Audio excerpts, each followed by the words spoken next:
Good evening. In the state of Colorado, they've created a missing persons day. So this is to commemorate all of the people that are missing in the state of Colorado. And on the 4th of February this year, on Missing Persons Day, there were 1,300 people on their list, and 600 of those officially missing people have been missing for a year or more. And John Camper, the CBI director, said on this day he wanted to remind us to never forget the suffering of the families of missing persons. And we've just come through Easter, and this is a really special, important time for Christians. So you've got the Passion of Christ, and it leads up to the resurrection of Lord Jesus Christ. Okay, so if you're a Christian, it's probably a more important time than Christmas. So it's not this way for everyone, obviously. Sometimes it's simply a holiday. For some people, it's a time to enjoy having young children or grandchildren and seeing them find Easter eggs. And it's just time off work. It's downtime. It might be, a period where you go away for a short break, camping, or, to a resort, or just staying in your own home and you're relaxing, okay? And also, like any holiday, like Christmas, it's a dark time for some as well, okay? And even for those that might be able to enjoy some time with their spiritual practices and the community of a parish where you're going, and maybe, you've got Palm Sunday and there's the mingling and everything. Or for people that do have family around them. I mean, what am I trying to say? It's not a happy time. Holidays are difficult for some people, okay? And they're lonely times. It's isolating, or it's when they really feel grief and loss quite strongly. And I imagine for Suzanne Morphew's family, this would be an extremely difficult time. Who knows? Was Easter one of Suzanne's favourite times of year? She had a strong faith, apparently. I don't know, but so it would have involved church services. I mean, I'm coming from a background, way background of Catholicism, so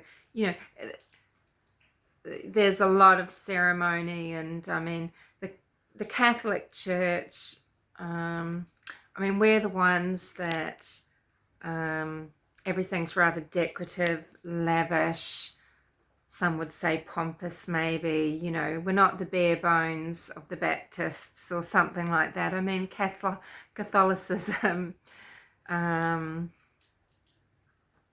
it's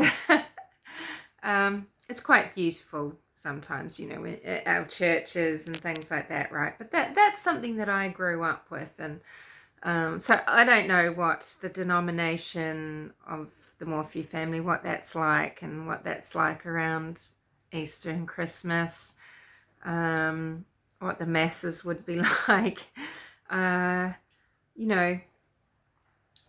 I'm sure, Suzanne Morphew would have been to church with her family, and it would have been quite a family time, because I'm sure there's breaks from work, from colleges,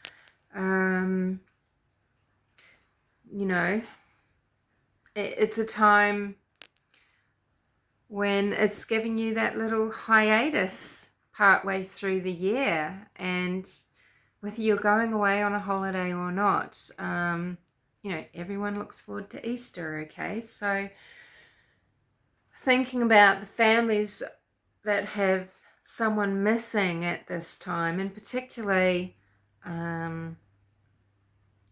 when it's near their birthday and it's coming up to a year from the date that they were first reported missing. This has got to be a very intense, difficult time. And do you think it's a wise thing to alienate and bully the daughters of a missing person? To call them cold-hearted sluts? You know, this is what is going around. This is what people are making videos about. Cold-hearted scrubs, you know, that they are just vile and basically demonic, incarnate, you know, selfish, greedy, etc. Right? I mean, these holidays are hard enough as it is. Imagine having your mother missing.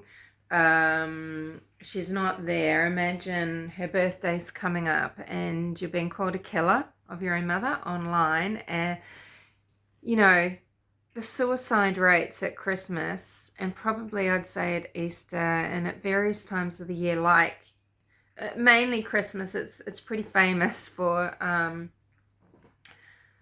you know, this rise in self-harm.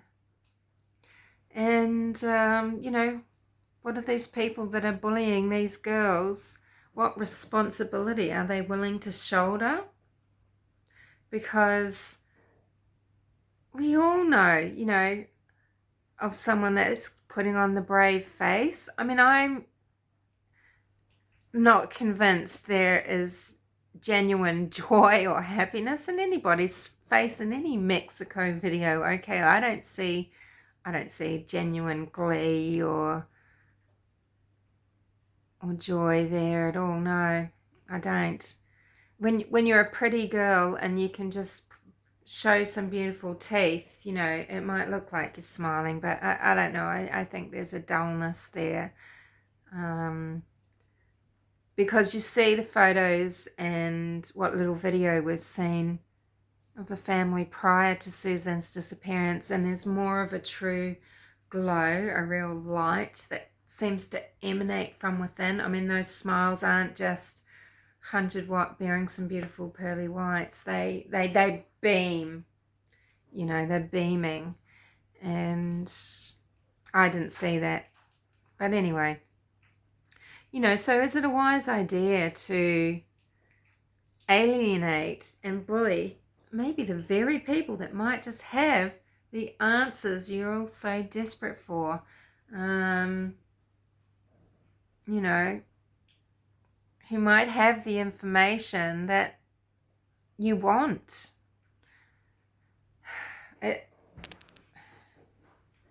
You know, you didn't get what you wanted pursuing father, and rather than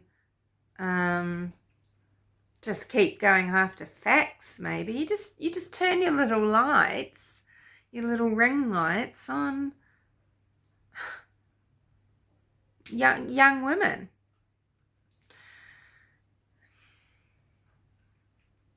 Okay, so, you know, sure,